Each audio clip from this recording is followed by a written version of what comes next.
Саламатсыздар, урматтуу телекөрүүчүлөр. Бүгүнкү илим изинде көрсөтүүсүнөн сиздерге кыргыз элинин салттуу маданиятынан болгон коноктоо сунуу, андан соң кыргыз этнографиялык баалуулуктарына кирген камчынын кармап кирген киши канча бир этапка чейин бөлүнгөн сырдуу бир маданиятынан тааныша аласыздар. Эмесе биринчи бөлүгү конок күтүүнү, анан конокко кандай камылга көрүшкөн, мына ушул темадан баштасак. Кыргыз элинде жалаң жакшылар отурган 100 баштуу боз үй бул болуштарда болгон көбүнчө. Мына ушул болуштардын 100 баштуу боз үйүндө кыргыз элинин мен деген жакшылары отуруп, алар коноктолуп, анан ал жерге бейжеке адам киргизилген эмес. Үй ээси ал үйгө, жакшылар отурган үйгө эң жакшы көргөн баласын жана эң жакшы көргөн келинин гана киргизген. Баласынын киргизгенинин себеби, балам ушул жакшылар айткан сөздү угуп, улуулар чапкан жолду чаап, улуулардын уламасын улап кетсе экен деп киргизген. Ал эми жакшы көргөн келининин киргизгенинин себеби, ал ошол жакшылар отурган жерде ар кандай сөз болот, ар кандай суроолор болот. Эгерде суроо берилип калса, орундуу жооп берсин. Ал эми чайды шоркуратпай, акырын куюп маданияттуу сунсун деп киргизген. Конок күтүү маданиятында кийинки муундарга берилүүчү көп сырдуу салттар уланып келген. Ал жерде кыргыздын туткасы ким болот деген маселе козголгон. Эми бул жерде биз белгилеп кете тургандай, азыркы заман менен бир аз салыштырып айтпасак, өтө мындай көркүнө чыкпайт десек болот да. Мисалы ошол мурунку ата бабаларыбыз конок келгенде абдан чоң өзүнүн маданиятын көргөзүп, өзүнүн меймандостугун, ошондой эле конок күтүүнүн этикет нормаларын абдан жакшы сактаган. Мисалы, сырттан келген бейтааныш конок болсун, жолоочу коноктор ал кезде көп болгон. Мына ошол коноктор, кээ бир коноктор жатаар конокпуз, караңгы конокпуз деп өздөрү эле айтып келген. Ал эми кээ бир конокторду кабыл алганда үйдүн ээси салт катары үйдөн чыкпай, конокторду акырын сөзгө тартып, ал коноктор кандай коноктор экен, канча убакытка чейин конок болоорун баамдаган соң, эшиктин алдында же болбосо астанада кымыз куюп аткан, дасторкон салып аткан аялына тымызын белги берген балдар. Мындай белги өтө маданияттуу түрдө берилген. Азыркыдай, байбиче, беркечи сүйлөшөлү дегендей бир одоно сөздөр кеткен эмес. Же абышка чыкчы эшикке сүйлөшөлү деген одоно сөздөр айтылган эмес. Ошол кезде үйдүн ээси конокторду сөзгө алып отуруп, ошол конок канча убакытка чейин конок болоорун билген соң, аялына акырын белги берген. Эгерде чай куюмда эле отура турган конок болсо, ал үйдүн ээси байбичесине чыканактан ылдыйсылап мынтип гана койгон. Бул белги тез арада чайыңарды камдагыла, бул тез кетер конок экен деген белги болгон. Ушул белгилердин баарын берип атканда жанындагыларга байкатпайт. Сөз арасында акырын эле аялына карап белги кылып, сылап түшүндүрүп койгон. Турган жерден унчукпай эле белги катары түшүнүп, ошол боюнча иш аткара берген. Эгерде конок бир 4-5 саат отура турган конок болсо, кишинин саны азыраак болсо, анда үй ээси акырын отуруп, байбичесине карап, денесинин жарым бөлүгүнөн мындай сылап койгон. Ал деген конок 3-4 саат гана олтурат. 3-4 саатка чейин койдун жарты этин гана салгыла деген белги. Мына ошентип алар бир чети экономия, бир чети ошол конок кеткенге чейин ошо койдун жарты эти салынып, бышып, тартылып калсын деген белги. Эч качан ордунан туруп барып кеңешкен эмес. Эгерде конок жатар конок болуп калса, анда акырын байбичесин карап, башынан ылдый денесин мындай сылап койгон. Бул деген койду сойгула, башы менен бүтүндөй койду бүтүн салгыла, жатар конок деген белгиси экен. Мына ошондон улам байбичеси эшикке чыгып, конок камылгасын балдары менен, үйдөгү кишилер менен конок камылгасын көрө берген. Ал эми үйеси ал жай сурашып, өткөн кеткенди сурашып, жакшынакай сөз маданиятына тартып, аябай сөздүн кызыгына тартып, дасторконго караңыздар деп сылык сыпа мамилени жасап, конок менен жакшынакай отурган этикет нормасы болгон. Мына ошентип кыргыздар өз ара конок күтүүдө тымызын белги менен конокту кандай күтүү керектигин билип алышкан. Эгерде конок шашылыш болсо дагы ары бери бирдекени тез куруй койгула дегендей белги бергендиктен ары бери тамак дасторконго тез келип турган. Биз байыркы ата бабаларыбыздан калган баалуулуктардан өтө көп нерселерди алып өзүбүзгө бүгүнкү турмушка колдонсок болот. Биз азыр ошол баалуулуктардын далайын жок кылып алдык. Баалуулуктардын көбүнө маани бербей кайдыгер карап калдык. Казанда кайнаган ашың болбосо дагы конок келгенде жаркыраган, жайнаган кашың болсун деген бизде макал бар. Мына ушунун дагы философиялык мааниси абдан терең. Конок келгенде үңүрөйбөй, чүңүрөйбөй, тимелей, кайдан келатасыңар деген бир суроолорду бергенди биз адат кылып алдык. Бул туура эмес. Ошондуктан конок келгенде дайыма кабагыңарды жайнатып кабыл алуу бул байыртан келаткан салтыбыз. Эми конок күтүүдө кыргыздын абдан жакшы этикет нормалары, маданияты болгондуктан биздин элди изилдеген этнографтар, тарыхчылар абдан баалуу нерселерди байкашкан, сезишкен. Ошондуктан кыргыздар өтө меймандос, кыргыздардын дасторкону ушундай деген сөздөр Европага, Батыш өлкөсүнө, Америкага чейин тараган. Себеби биздин элдин мурунтан сактап келаткан баалуу этнографиясы, маданияты абдан жогору болгон. Биздин эл азыр ошону улантып кетсек дегенден тимеле мындай көзүбүз чачырап турат да. Себеби канча керек биз мурунку бабалардын жыйнаган баалуулуктарын азыркы муундарга өткөрүп берүү бул негизги парзыбыз деп эсептейбиз. Себеби кыргыз эл конок келгенде үйгө кут келет, дасторкон жайнайт, үйдөгү атмосфера, үйдөгү неме өзүнчө аура өзгөрөт деп ушунчалык конок келген күндө күтүшкөн. Кейбир маалыматтарга караганда кыргыздар чоң жолдун боюна чыгып келеткан жолоочуларды өздөрү чакырып кирген деген дагы маданияттуу бир немелер жазылганда тарыхта. Себеби алар ошол күнү конокту өзүнө алып, ошол келаткан коноктон кандайдыр бир маалымат алып турганга дагы куштар болушкан, кызыктар болушкан. Анан калса ошол конок келгенде жалгыз кою болсо дагы сойгонго даяр болгон. Ал эртеңкисин ойлогон эмес. Эртең балдарым эмне жейт деп.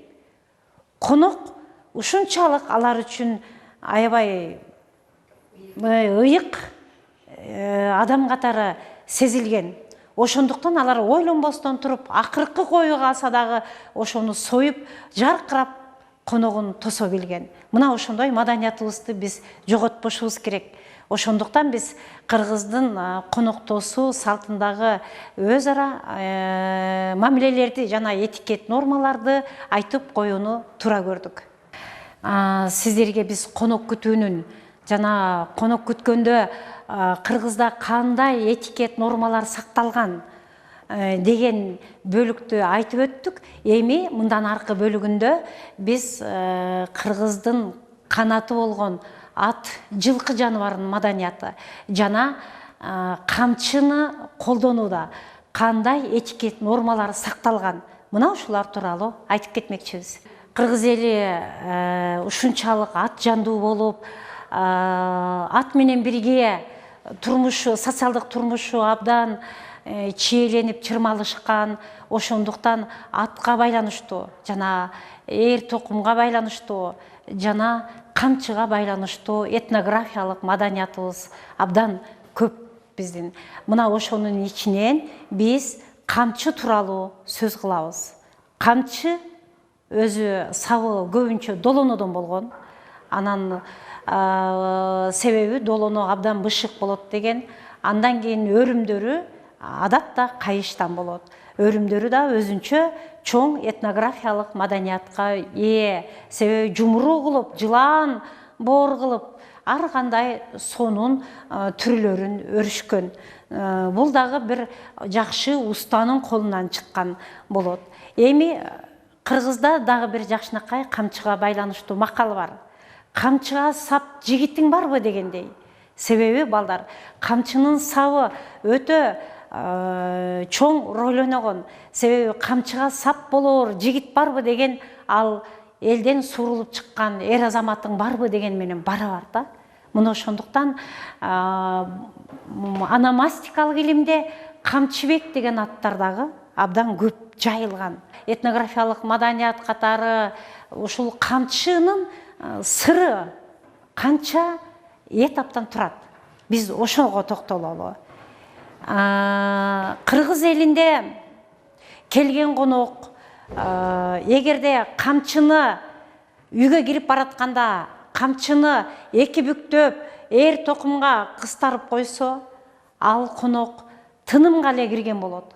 Себеби ал жолдон калбаган жолоочу, же болбосо кандайдыр бир зарыл иши менен кирген, такыр чай кайнамга дагы отурбаган конок болуп эсептелинет. Ал эми эгерде камчынын сабынан кармап учун бош коюп келатса, анда ал конок кандайдыр бир ал үйдөн бир катуу жаман маселени чечиш үчүн каарданып, даярданып, керек болсо камчы тартып бергенге дагы даярмын дегендей түр менен келген болот.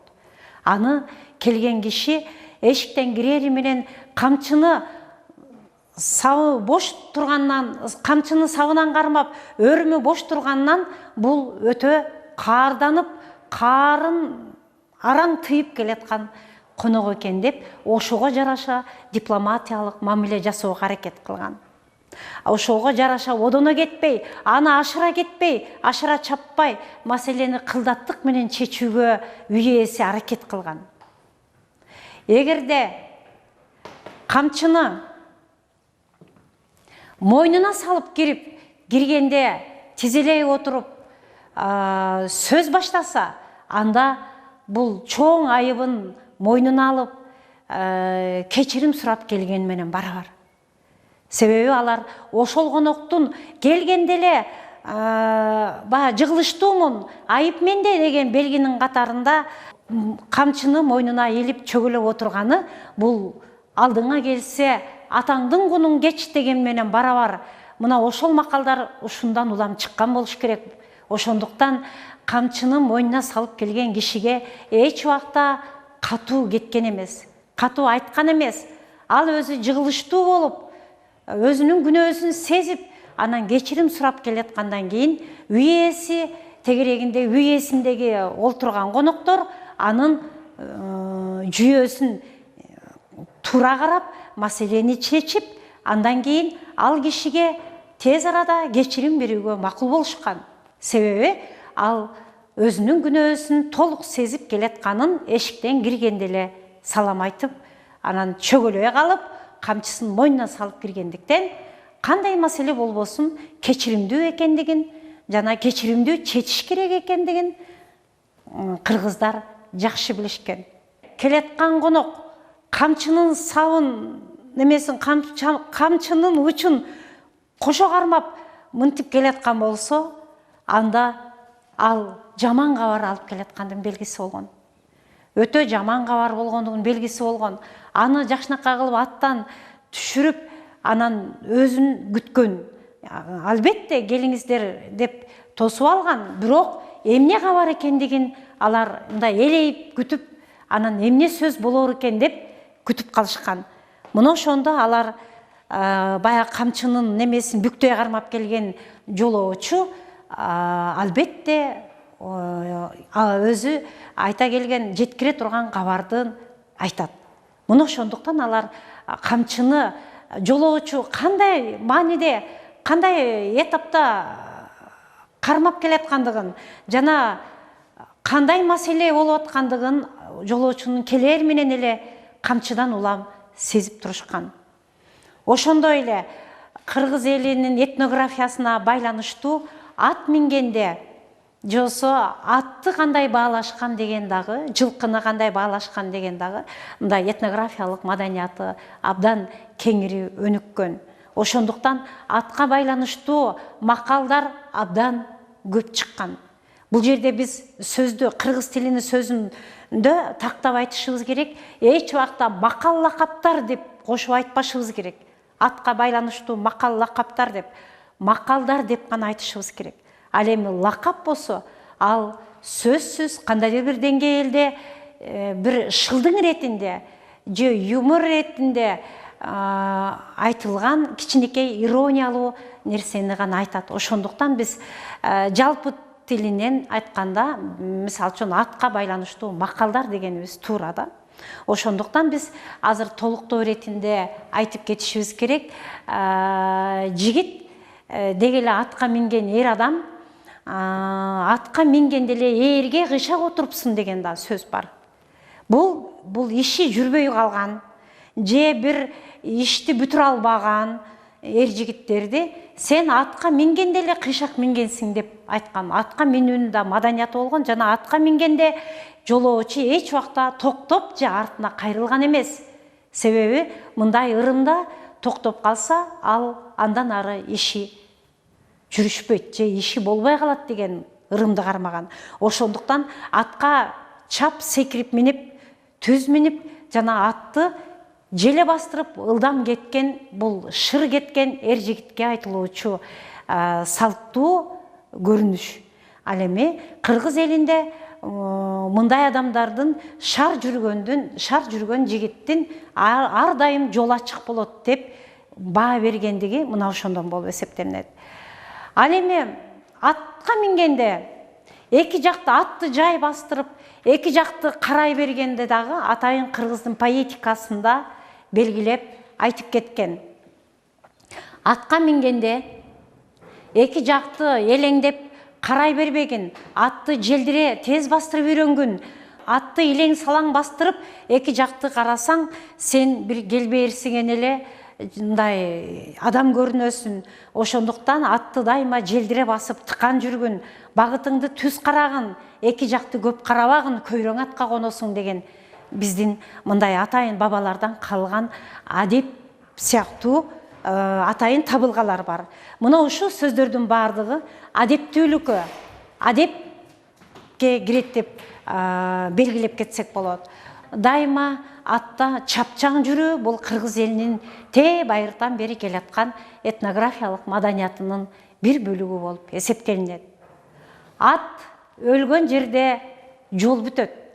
Ат адамдын канаты дейт. Себеби мурунку байыркы орто кылымдарда башка транспорт болбогондуктан ат негизги, ат төө бул негизги биздин транспорттук каражатыбыз болгондуктан кыргыз эли ушунчалык жылкыга маани берген, жылкыны асырай билген, жылкыдан кандай мындан жорго чыгабы, күлүк чыгабы же таскак чыгабы деп анын сөөгүнөн, сөөк түзүлүшүнөн маани берип, абдан саяпкерчилер муну алдын ала сезе билишкен. Ошондуктан бизде жылкы жаныбарына байланыштуу макалдар абдан көп. Дагы бирөөнө токтолуп кетели. Ат жалына казан астыйт. Эмне себептен айтылган? Өзүңүздөр элестетиңиздер, аттын жалына эч убакта от жагып казан асылбайт. Бул деген сөз өзүңдүн күл азыгың болсо аттан түшпөй, ошо эрде отурган таризде жолду бузбай, токтотпой азык алып кете бер деген. Алар чаначынан дайыма чанашты илип жүрүшкөн да, чаначынан кымызын, чалабын дайыма ичип, кургак немесин жеп кете берген. Ошондо алар жолду да арбыткан, дайыма шайдоот жүрүшкөн, ачка болгон эмес. Ошондуктан ат жалына казан ас деген макал келип чыккан. Урматтуу телекөрүүчүлөр, бүгүнкү илим изинде рубрикасынан сиздерге кыргыздын баалуу маданияты болгон конок күтүү салтын,